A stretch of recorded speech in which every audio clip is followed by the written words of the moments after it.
مثلا در وقت سیکولرهای ترکیه بسیار 80 سال که اتاتورک سیستمی گپا را جور کردن، بسیار خطرناک هستند. از هندوستان کردم برای مسلمانای ما و شما، از فیلم هندی کردم فیلم ترکی خطرناک تر است، از سریال هندی کردم سریال ترکی خطرناک تر است. چرا؟ در سریال هندی حداقل در ذهن مردمی است این خو کافر است، این خو هندو است، این خو بی غیرت است. یگان دفعه که اون بوت هم میره باز در سینما تف میکنن که بوت است. اما سریال ترکی سیکولر چی است؟ این خطرش از اندیام کرده خطرناک است. چرا؟ در این سریال ترکی که است به نام مسلمان چیزی که کفریات است در بین مردم ترویج میده. مثلا یک تعداد فیلم های سریال های اسلامی جور کردن، مثلا از ترکیه آوردن به نام دنیای اسرار. دنیای اسرار بسیار قصگک های خوب و زیبا، اما در حقیقت این دنیای اسرار میخواه که در بین مردم افغانستان سرلوچی و برهنگی زنها را رواج بده. یک آدم بسیار خوب آدم است لکن زن خواهر و مادرش چادر نداره.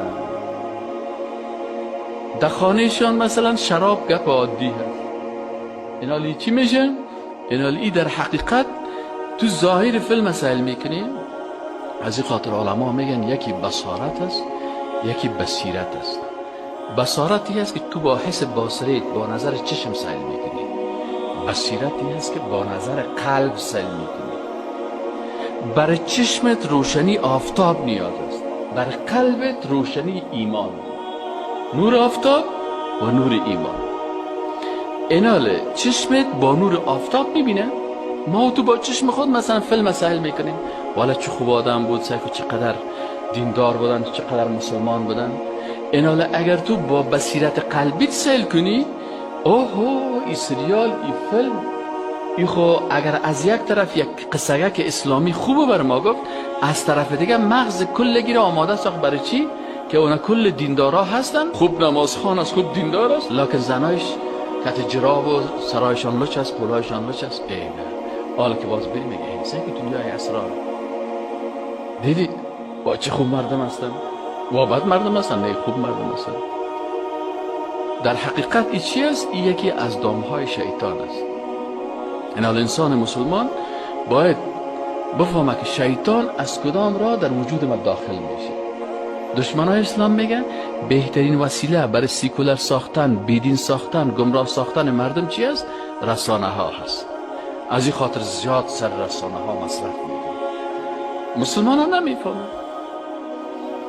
ها نمیفهمن و سر یک فیلم 50 میلیون دلار مصرف میکنن. چرا؟ میگه این فیلم در ذهن جوانا بسیار تاثیر میکنه، اما مسلمان ها که است اگه مجبوری که یک دونه فیلم بسازیم که به جوانا را جور بسازیم. بخی برادری چی است؟ فیلم چی بدهد میخوره؟ شما آمدین سر از گپ میزنید. مسلمان ها در تلویزیون ها هیچ تو بی تفاوت است، اما دشمن اسلام میگه نه تلویزیون خود خانه است. حال خب بچه کت پدر خود چند دقیقه گپ میزنه؟ من بچه جوانا بگو کت پدر چند دقیقه گپ میزنه؟ در روزانه 10 دقیقه کت پدر خود گپ میزنه. اما کت موبایل چند دقیقه گپ میزنه؟ مکمل وقتش در کجا هستن؟ در موبایل است.